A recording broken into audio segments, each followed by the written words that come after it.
What is up, NFL fans, and welcome back to the latest episode of The Way We See It. I'm Jeff Hartman, joined by Wesley Coleman. Wesley, what's up, man? How are you? Good. Just, obviously a little bit of a dead period besides some OTA, just waiting on some NFL players to get arrested, something exciting, figure out, see if somebody's cheating on somebody and who's getting out of rehab, that kind of part of the offseason Days without an arrest counter goes back to zero. every day. We're going to start off with we'll get to some news. Are we starting off with, is Taylor Swift pregnant? Is that what's going on? Is that a rumor? Apparently it's been shot down. Okay. Anyways, no, we're not starting off with that. We want to start. You brought up this topic. I'm going to let you explain it, but it's all about having aging veterans that are franchise legends on the team and how to handle that. And I know from your Saints perspective, my Steelers perspective, we both have stories of this happening. I'll tee it up for you. Go ahead and explain. Well, just dealing with aging veterans, and not just aging veterans, but aging veterans that are franchise stalwarts and legends. The fans love them. They've been around for a while. Just want to kind of talk about how you feel about moving on from them, and just kind of giving full perspective is usually when you're taking a legend who's been successful and they're later in the career, they're also highly compensated and paid well.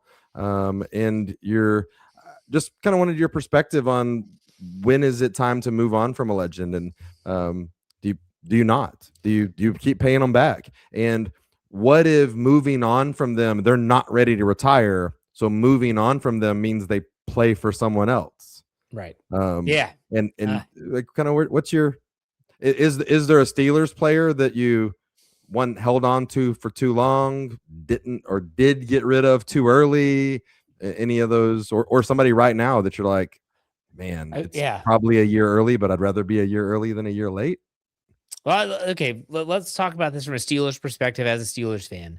I can give you someone that's on the roster right now that I would have been okay with them parting ways with, and they chose to keep him, as Mike Tomlin said, a one helmet guy.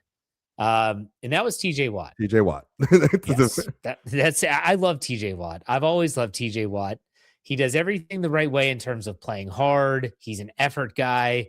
It's what you want from a player that you're like, yeah, I can really get behind that guy, And unlike Cam Hayward, who is of a similar ilk in terms of how I love watching Cam Hayward play. That guy continues to get better.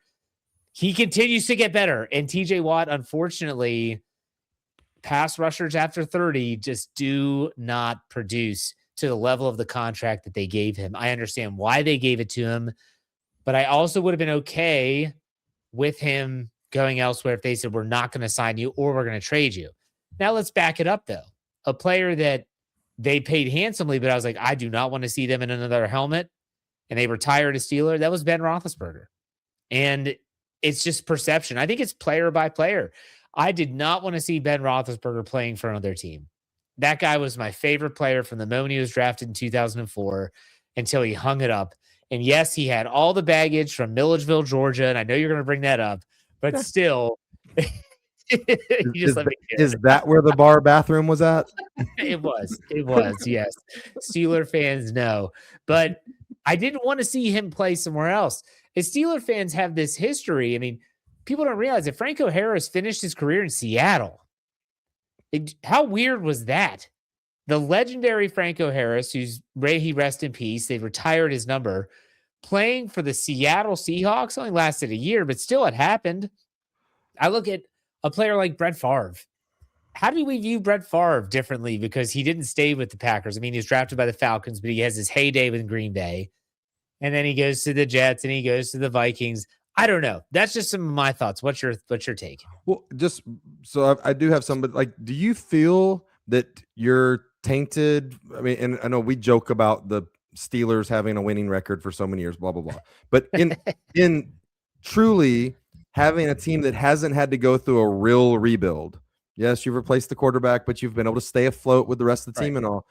Would you feel differently if you had these aging veterans and the team had a couple of, 6-11 seasons thrown in there? And you're like, man, why did we hold on to these? Like, and again, as a Saints fan, I'm gonna have a different perspective because we've had different experiences No, with for sure. the records. To answer your question, the Steelers are never going to just wave the white flag of surrender and say, well, we're going to punt on this season, maybe next year. When you have TJ Watt highly compensated, Cam Hayward, even at the end of his career, highly compensated, and even something as simple as they gave Chris Boswell a contract, the kicker, that's $7 million annually, you have to try to win now. Yep. And so I can only imagine, everyone talks about Aaron Rodgers because he signed, and Steeler fans are like, do we really want this guy? Could you imagine being TJ, Cam, Chris Boswell? I could list off another number of veterans on the team. And they're like, no, we're going to go into this year with Mason Rudolph, Will Howard, and Drew Aller. I'm sorry. Like that would be deflating, in my opinion. Yep. Right. And so if you're going to keep these guys around, I think you owe it to them and the fact that you're investing this money into them. We talk about the millions of dollars as if it's like, monopoly money. That's someone's real money that they're giving away. You got to try and do whatever you can to make it work. But I don't know. Like, give me some examples of the Saints. Like, does Drew Brees fall into this category? I mean, so sort of. Drew may be the one that even as he aged, he changed. He wasn't able to get the ball downfield. His shoulder was getting bad. I mean, he's talked about in retirement, when he plays catch with his kids, he throws left-handed. He can't throw right-handed anymore. That bad. Holy crap. So at the end of his career, when we talked about he almost broke his own season completion record of over 70% by throwing really short passes, a whole lot. Having said all that, I mean, there's a thing with Drew Brees, and there's a big sliding doors of Drew Brees went to the Pro Bowl the year before his last year. Multiple people knowing that he was retiring. It was very quiet, but a lot of Saints went out there to hang out at the Pro Bowl and party with Drew and all that. Story came out during that time. This was when Tom Brady was leaving the Patriots. Tom Brady and Sean Payton were buddies. When Drew Brees retired, Tom Brady was coming to the Saints. The story is that Drew's heard about all this, kind of inspired him to come back another year. Drew Brees doesn't have the best year. Tom Brady wins a Super Bowl the next year with Tampa Bay. And there's a big sliding doors of, does Tom Brady still win that Super Bowl, but in New Orleans, if Drew Brees retires a year early? And that makes you think. Now, that's the big one. Right now, the Saints are in the middle of this with 3 different players, and they're in 3 different stages with these 3 players. 37-year-old Demario Davis just had the best season of his career and wanted to be back in New Orleans, but New Orleans decided that at his age, they would rather basically be done a year early than a year late. They allowed him to go sign a deal with the New York Jets. He signed a pretty good deal, a 2-year deal with over $10 million a year. Great for him. They have 37-year-old Cam Jordan, not under contract. They have given him a contract offer that they are comfortable with. He does not like that contract offer and has not agreed to it. He has also not signed anywhere else. The Saints told him, we may get a defensive end in the draft, but no matter what we do in free agency or the draft, this contract is good for you. We will, no matter how many people we put on the roster, we will honor this contract up until whenever we can. And we don't know what's going to happen. And then the third player that's in a different stage of this is 30-year-old Alvin Kamara, who is under contract, but the Saints have the ability, for about $11 million. The Saints have the ability to cut him and only pay him $3 million. And it sure seems like the Saints are really close to, if nobody's going to offer any kind of draft compensation, the Saints are really close to cutting ties with Alvin Kamara, who is a definite favorite of Saints fans, and people don't want to see him play for someone else. And the Saints, who have never really taken this hardline stance with franchise legends, they have always extended them. They have always paid them too much late into their career. And they have always, after their retirement, had them on the books for 2 or 3 years, owing them money and all this. It seems like the Saints have taken that's not what we're doing anymore. We are going to pay people what they are worth. We're going to offer contracts that make sense, regardless of your age and what you're doing. We're going to project what we're going to be worth, regardless of what you've done in the past. We're paying you for what you're doing next season, not what you did 2 seasons ago. And I like it. I love these players, all of them. Brees, Demario Davis, Cam Jordan, Alvin Kamara, love them all. but I am a Saints fan before I am an Alvin Kamara fan. And I need to care about what this team looks like 2 years, 3 years, and 5 years from now more than I care about the emotional feeling I have or don't want to stop wearing my Alvin Kamara jersey to a game. Well, let's talk about the emotional feeling for a second. We are fans. This is a fan-driven podcast, and we're talking about this from a fan's perspective. You talk about the emotional side of it. What would your emotions have been if Drew Brees went and played somewhere else, or if Alvin Kamara plays somewhere else, like Cam Jordan playing somewhere else? Like emotionally, I get it. I'm a Steeler fan. You're a Saints fan. We are fans of the team, and we're fans of these players because they play for the team. But what would your emotions be like? Well, I mean, so another one, a few years ago, the Saints actually, and they'll never do this again, they had Drew Brees in the war room on draft day. It was something he'd never been a part of. They're there. Well, the draft started falling really funny, like they expected. And they had two people that they were interested in drafting that were falling to them. And luckily for that situation, the Kansas City Chiefs traded up in front of them and took Patrick Mahomes. And so the Saints got Marshawn Lattimore, which they were happy with, and he did great for his time there. But if the Chiefs hadn't traded up, the Saints were drafting Patrick Mahomes. Yeah. Peyton saw him, was like, that's a guy, that's my dude. I believe him. A lot of the NFL screwed up on him, obviously. But you want to talk about what would have been a weird situation. And it's what happens. Now, no, I did not want to see Brees go play somewhere else. And it would have hurt if, Brady comes here and then Brees goes to Tampa Bay and then wins that Super Bowl instead of Tom Brady or something like that, for sure. But I think that, and again, Brees might be the one guy that's just different, just like Roethlisberger, maybe the one guy that's different for you. That's like, maybe that one, it's worth the next year too long. But again, I'll stick with, I'm a Saints fan before I'm a Drew Brees fan. I'm a Saints fan before you almost kind of, I'd rather risk it by getting rid of the legends 1 year early than holding on to any of them for 1 or 2 years too late.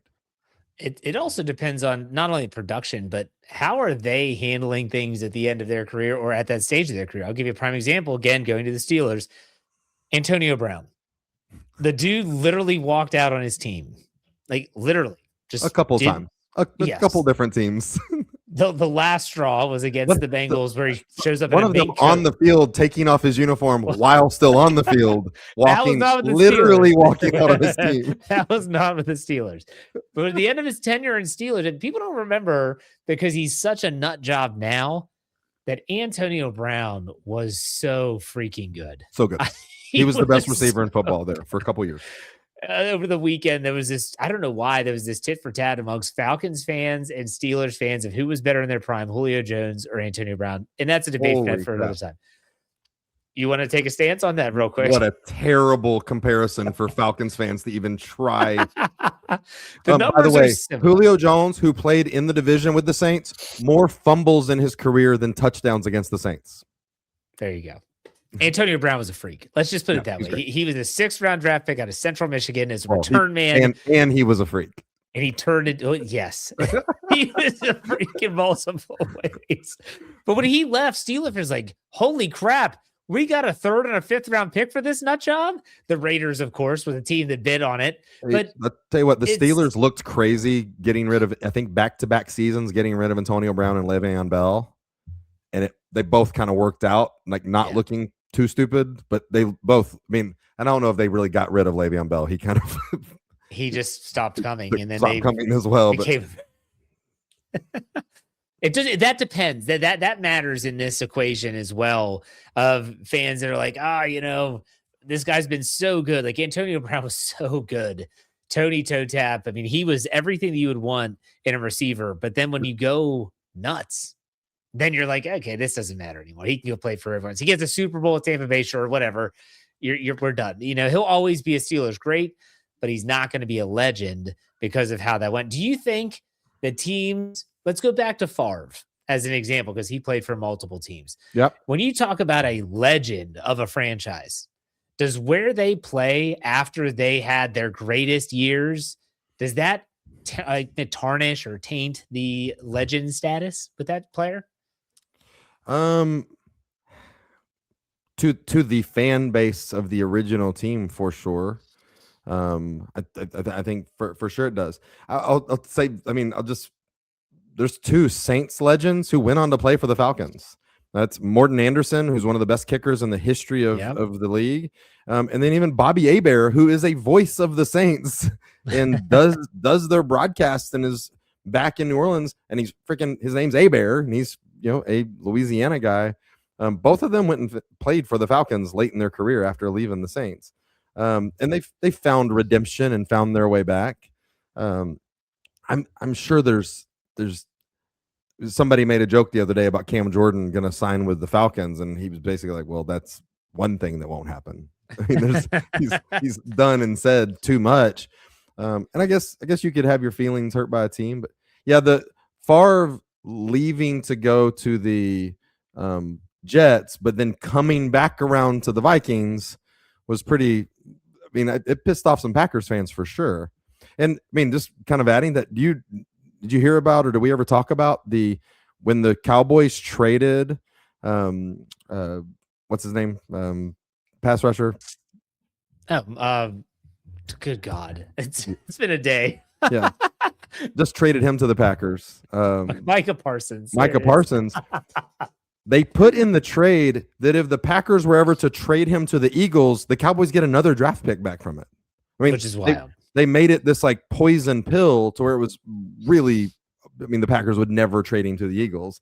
I mean, it is wild, but there's definitely some things about division rivals and all. Yeah. Can you imagine if Roethlisberger had like not wanted to retire and the Steelers like, well, no, we're done with you, and then he just like goes to the Bengals?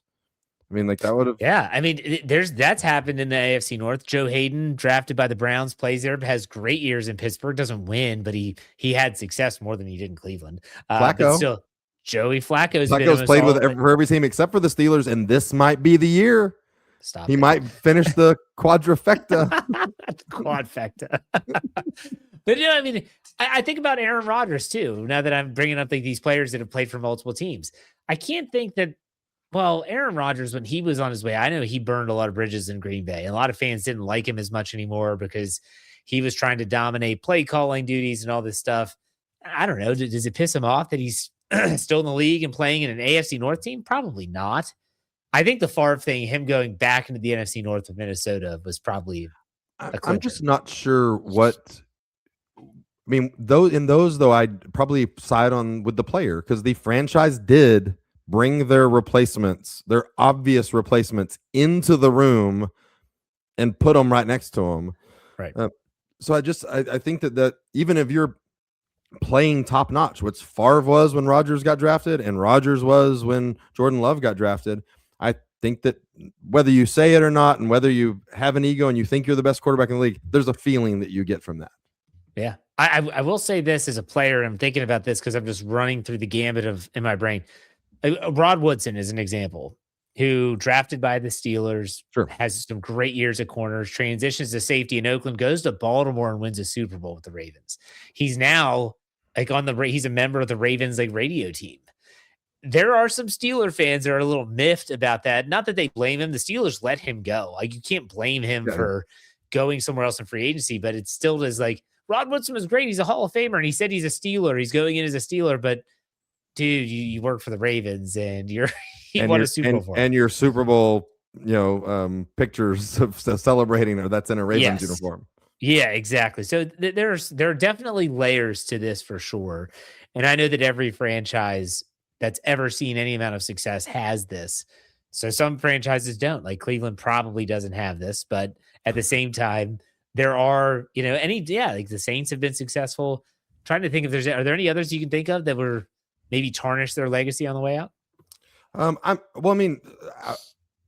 So when I grew up, I was a Saints fan always, but because the Saints were at the time like one of the worst franchises in history, you had to have, as a Saints fan, as a real football fan, I had to have a team that I was going to pull for in the playoffs.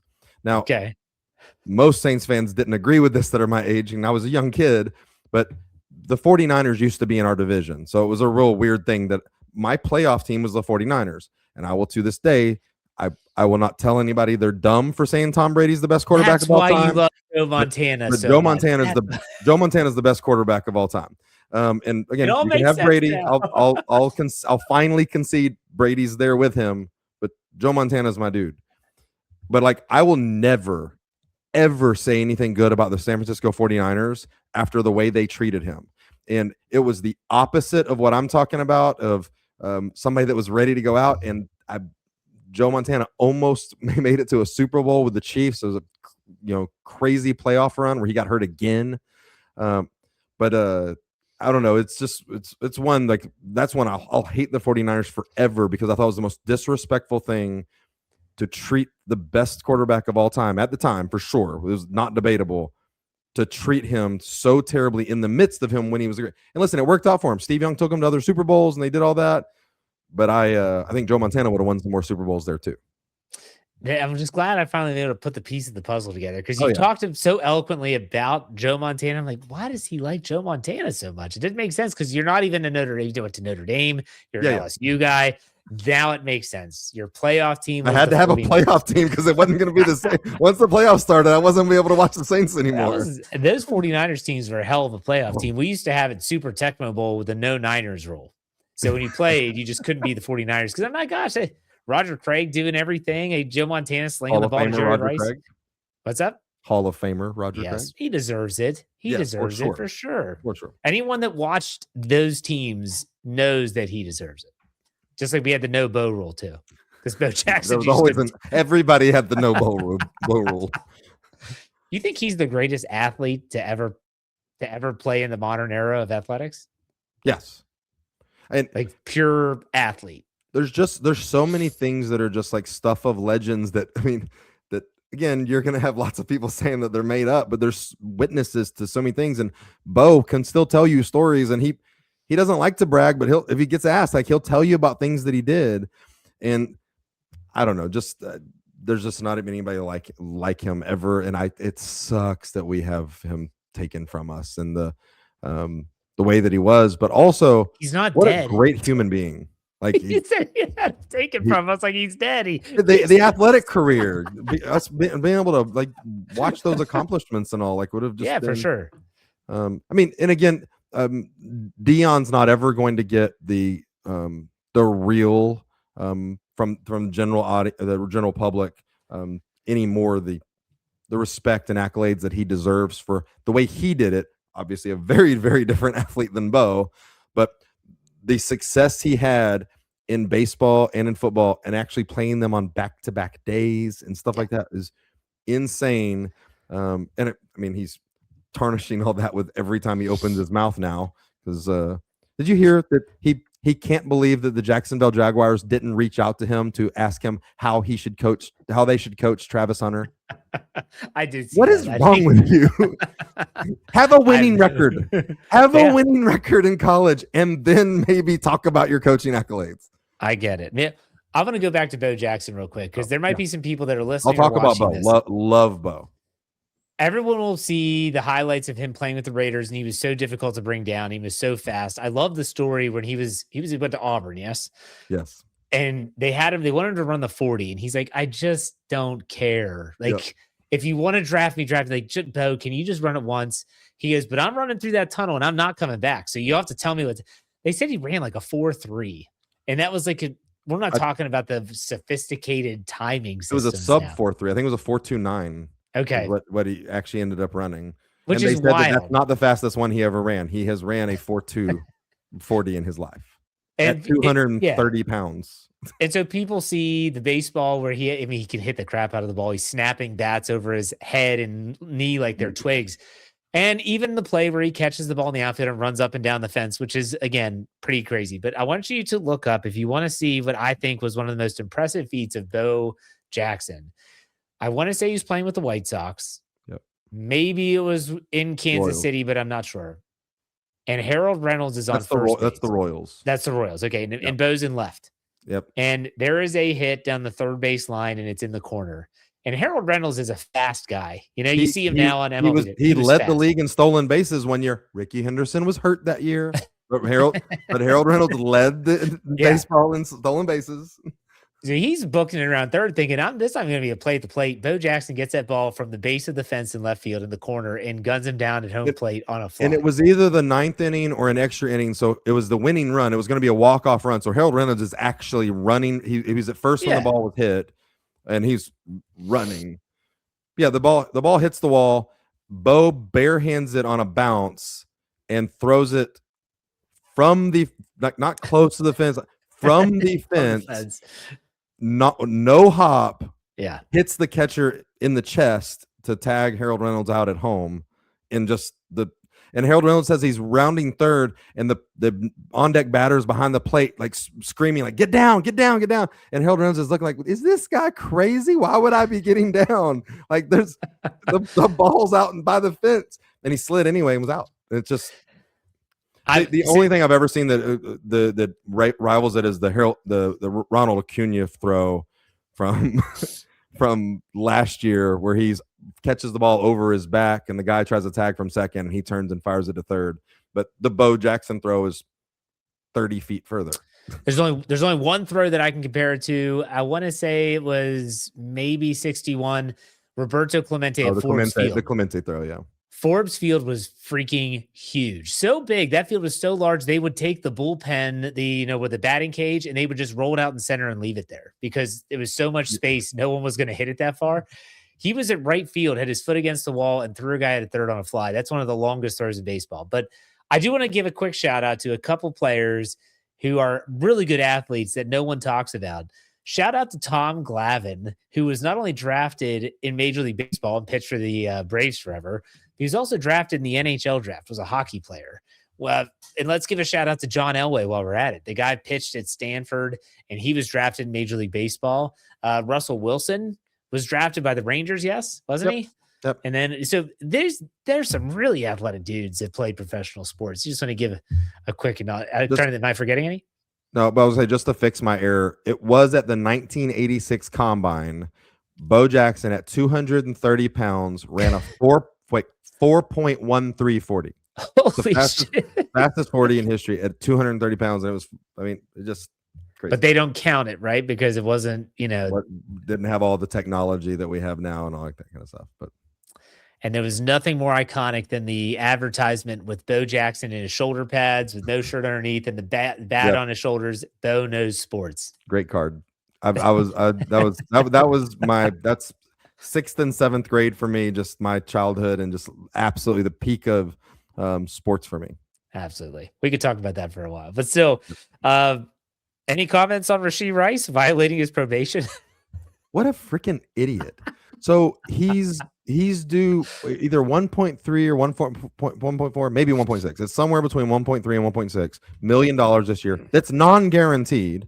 Right. He's now going to be in jail for the next 30 days for failing a drug test for marijuana. So he's going to have to serve his sentence that was delayed. He's going to have to go to jail. He's now going to miss OTAs. He's going to miss workouts. He's going to miss significant money because he's not going to get his OTA bonuses and all. And is this where it's enough for the Chiefs to go, we're not doing this with you? You're a moron. And then it's 1.3 million not guaranteed. Like, you at least got to consider it. Well, I was going to ask you, what is that point? That she say, this is unbelievable. This is a headache. Like, we don't need it anymore. Yeah, I probably, if this was anything other than marijuana, I think it's done. If any kind of domestic event or fight or more drunk driving or any kind of other drug, they'll probably excuse the marijuana. But still, what an absolute moron. Like, you just can't. You got lucky that you're not in jail the first time. You got lucky that you're not in way more trouble, or you didn't kill someone. And just, I don't know. I'm crazy. Arrest counter goes back to 0. So, all right, man, it's been a good show. And I appreciate you. We didn't talk about Aaron Rodgers and the Steelers outside of the fact that Aaron Rodgers is just now. Congratulations for having a quarterback. So we got through the show. No, I didn't want to talk about it. I'm glad we didn't talk about it. So You've talked about him a few times this week, I bet, haven't you? Just a couple. What's coming up on the Dome Patrol podcast? So actually, recording this week and we'll release Thursday. We are going through the entire schedule game by game. We're really going to break down and kind of get into record predictions, kind of dig into that more. Over the next little bit, we'll kind of hopefully be getting some more information from OTAs, how workouts are going, and then breaking down. We'll see what happens with Cam Jordan and Alvin Kamara. There's still stuff pending and going on during this off season. So yeah. You can find us on any of your streaming platforms under Dome Patrol Podcast. You can find us on X at Dome Patrol PCast. We'll engage and talk to you about all kinds of stuff. And then, of course, you can find me on X at Wesley13. Jeff, where can we find you? And obviously, we need to catch up on Aaron Rodgers. Where can we get that information from? Yeah, you can always find it at Steel Curtain Network. Wherever you get your podcast, search Steel Curtain Network, also steelcurtainnetwork.com. Find me on Twitter at jhartman, HARTMAN_PIT.